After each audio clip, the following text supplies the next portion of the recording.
آج پھر فتنوں کا دور ہے۔ حضرت ابو طالب کی ذات کے حوالے سے ہم اہل سنت و جماعت اور حضور پیر سیال کی بھی اسی طرح کی مبارک تعلیمات آپ کو نظر آئیں گی۔ یہ اصول ہے۔ کئی ہمارے وہ مسائل ہیں شریعت مبارکہ کے جن کا تعلق ضروریات دین کے ساتھ ہے، ان میں سے تو کسی بھی مسئلے کا انکار کفر ہوا کرتا ہے، کسی بھی ضرورت دینی کا انکار۔ اور دوسرے وہ مسائل ہیں جو ضروریات دین میں شامل نہیں، ضروریات اہل سنت میں شامل ہیں، ان میں ایک بھی مسئلے کا انکار وہ گمراہی ہوتی ہے۔ بندہ دال مدل گمراہ گر بن جاتا ہے، مومن رہتا ہے، مسلمان رہتا ہے، لیکن سنی صحیح العقیدہ برحق مسلمان نہیں رہتا، گمراہ ہو جاتا ہے۔ اور تیسری قسم کے وہ مسائل ہیں جو خود اہل سنت و جماعت میں شروع سے اختلافی چلے آ رہے ہیں، اس پر ایک سے زیادہ آ رہا ہے۔ فقہیات اور عملی مسائل کے اندر جیسا کہ سیاہ خطاب کا مسئلہ ہے، آپ حضرات اہل بیت اطہار کی کریم ہستیوں کو، صحابہ کرام کی مبارک ہستیوں کو دیکھیں گے، ایک جماعت اس کی قائل ہے، ایک جماعت انکاری ہے، دونوں کے پاس دلائل موجود ہے۔ شروع سے مسئلہ اختلافی ہو گیا۔ اگر آپ اختلاف میں سے نکل آئیں اور سیاہ خطاب استعمال نہ کریں، کوئی اور کلر استعمال کر لیں، بڑا افضل ہے، مستحب ہے، اجر و ثواب زیادہ ہو جائے گا۔ لیکن اگر کوئی مسلمان سیاہ خطاب سر کے بالوں پر، مونچھوں پر، داڑھی پر لگائے گا، بالکل جائز ہے، گناہگار نہیں ہوگا، کیونکہ مسئلہ جو شروع سے اختلافی ہے، ہاں جی۔ اور امامت وہ کروائے، اس کی اپنی نماز برحق، اس کے پیچھے نماز بالکل جائز جو سیاہ خطاب استعمال۔ اسی طریقے سے بہت سارے مسائل قرون اولیٰ سے اہل سنت میں خود اختلافی، ان مسائل میں ایک مسئلہ حضرت ابو طالب کے ایمان کا بھی ہے۔ 3 رائے موجود ہیں شروع سے آج تک۔ ہم اہل سنت و جماعت میں بہت بڑے علماء کی ایک جماعت ایسی ہے جو آپ کے بارے میں توقف کرتے ہیں، وہ جب بھی آپ کا نام لیں گے ادب احترام پروٹوکول کے ساتھ، حضرت ابو طالب، جناب ابو طالب، آپ کا جب بھی ذکر کریں گے آپ کی خدمات کا ذکر کریں گے، آپ کی اچھائیوں کا ذکر، جو آپ نے محبوب کی خدمت کی، اسلام کی خدمت کی، محبوب کے صحابہ کرام کی خدمت کی، آپ کی خدمات کا ذکر کریں گے بڑے آسان طریقے پر۔ اور جب آئے گا یہ کہ آپ نے جی کلمہ پڑھا تھا یا نہیں، وہ خاموش ہو جائیں گے، توقف، وہ کہیں گے جی یہ فیصلہ ہم نہیں کرتے، ہم قیامت کے دن اللہ تعالیٰ کی بارگاہ میں چھوڑ دیں گے معاملہ جو بھی۔ لیکن ہم ادب کریں گے، نہ ہم آپ کے ایمان کی بات کرتے ہیں، نہ ہم آپ کے کفر کی بات کرتے ہیں، اللہ کے بارگاہ میں مسئلہ، یہ توقف ہے۔ اور یہ خود اہل سنت میں ایک جماعت ہر دور میں موجود ہے۔ دوسری جماعت وہ اکثر ہمارے محدثین کرام فقہاء اعظام کی ہے، وہ کہتے ہیں ہمارے پاس ایسی کوئی دلیل صحت کے ساتھ نہیں پہنچ سکی۔ یہ نہیں کہ ان کو خدا نہ خواستہ کوئی عداوت ہے، جیسے آج کل ہمارے کئی پیارے بھائی اور فاضل عزیز سٹیجوں پر بیٹھ کر کبھی امام بخاری علیہ رحمت جیسی کریم ہستی کے خلاف، کبھی امام مسلم جیسی ہستی کے خلاف، کبھی امام ترمذی جیسی ہستی کے خلاف، کبھی اعلیٰ حضرت فاضل بریلوی علیہ رحمت کے خلاف، کبھی کسی ہستی، کبھی کسی ہستی۔ اور جب تم نے ان احادیث کی کتابیں مرتب فرمانے والے ائمہ محدثین کو مجروح کر دیا، ان سے یہ اعتماد ہٹا دیا ایک مسئلے میں آ کر، تو پھر نماز، روزہ اور باقی احکام میں ان کی روایات کردہ احادیث کیسے حجت رہیں گی؟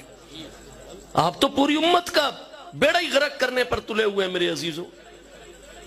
حضور پیر سیال کی بھی اسی طریقے سے محبت والی تعلیم ہے، نہیں، کیونکہ ایک پوری جماعت، اور وہ معذور ہے اپنی جگہ پر، وہ فرماتے ہیں لے آؤ ہمارے سامنے کوئی قطعی دلیل جس کی وجہ سے ہم ان ساری ظنیات کو ترک کر دیں اور اس قطعی دلیل پر عمل کریں۔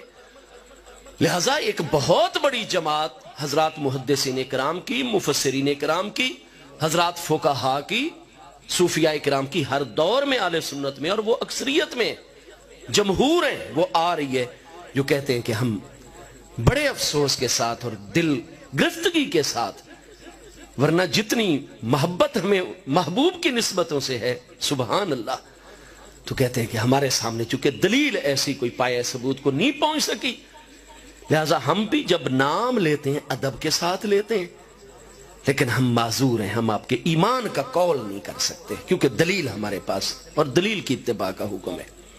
اور ایک قلیل جماعت، اقل قلیل، ہر دور میں ہم اہل سنت میں، اور ان میں حضور شیخ الاسلام غریب نواز بھی شامل ہیں، وہ یہ فرماتے ہیں کہ بھائی آپ ان دلیلوں کو مانو یا نہ مانو، ہمارے اصولوں پر یہ دلیل بالکل ثابت ہو چکی ہے، اور جو عدم ایمان کی روایات ہیں ان میں فلاں تعویل جاری ہوتی ہے، فلاں تعویل جاری ہوتی ہے، فلاں تعویل بالکل شرعی اصولوں وہ مؤول ہیں ساری کی ساری، کئی صحت کو نہیں پہنچی، کئی مؤول ہیں. لہٰذا بھئی ہم تو حضرت ابو طالب کو مومن مانتے ہیں. حضور شیخ الاسلام کا مذہب بھی یہی ہے. لیکن حضور شیخ الاسلام کبھی بھی کسی کو مکلف نہیں فرماتے تھے، فرماتے ہم آپ کو مومن مانتے ہیں، اور جو بھی دلیل ہے فلاں دلیل کی یہ تعویل ہے، فلاں دلیل جو خلاف جاری ہے اس کی یہ تعویل ہے، یہ تعویل. اور کبھی بھی آپ کسی پر کوئی فتویٰ نہیں لگاتے تھے. کیوں؟ یہ جو اصول ہے شریعت مبارکہ کا کہ جو مسائل شروع سے ہی اہل سنت و جماعت میں اختلافی ہو گئے ہیں ان میں آپ کسی طرف نہ تدلیل کی نسبت کر سکتے ہیں نہ تفسیق کی نسبت کر سکتے ہیں، نہ اس کے خلاف چلنے والے کو آپ گمراہ کہہ سکتے ہیں ورنہ خود آپ پر گمراہی کا فتویٰ لوٹے گا، نہ آپ گناہگار اور فاسق کہہ سکتے ہیں ورنہ فسق اور گناہگاری کا فتویٰ آپ کی طرف لوٹ کر آئے گا. تو جو ان تینوں مذہبوں میں سے حضرت ابو طالب کے متعلق جو رائے بھی اختیار کر لے گا وہ پکا صحیح العقیدہ با ادب سنی مسلمان پر حق رہے گا، نہ وہ فاسق و گناہگار ہے نہ وہ گمراہ ہے. اللہ تعالیٰ کی رحمت سے برحق اس کا ان تینوں میں سے جس راستے پر بھی وہ چل پڑے، جس کے سامنے جو بھی دلیل اور اصول ترجیح پا جائے. اعلیٰ حضرت فاضل بریلوی حضرت ابو طالب کے ایمان کے قائل نہیں ہیں لیکن وہ ادب بھی پورا کرتے ہیں، دعائیہ کلمات نہیں کہتے لیکن جب نام لیتے ہیں احترام کے ساتھ. اور اعلیٰ حضرت فاضل بریلوی نے جن سے مکہ مکرمہ میں حدیث پاک پڑھی ہے، آل رسول علیہ السلام کے محدث علامہ سید احمد بن زینی دہلان مکی شافعی رحمت اللہ علیہ، اعلیٰ حضرت امام احمد رضا فاضل بریلوی قدس سر العزیز کے جو حدیث کے استاد ہیں مکہ مکرمہ میں، علی الاعلان ان کی کتاب ایمان ابی طالب کے اس بات میں موجود ہے وہ مومن مانتے ہیں علی ایمان، اور کتاب لکھی ہوئی ہے. ہاں جی، ان کی کتاب کا نام ہے اصل المطالب فی ایمان ابی طالب. اعلیٰ حضرت کی عدم ایمان پر کتاب ہے اصح المطالب فی ایمان ابی طالب. اب استاد کا مذہب ہے کہ حضرت ابو طالب مومن ہے، آپ نے کلمہ پڑھا ہے. شاگرد کا مذہب ہے کہ نہیں جی میرے نزدیک ثابت نہیں ہے. ان کا موقف بھی اپنی جگہ ٹھیک ہے، ان کا موقف بھی اپنی جگہ ٹھیک ہے.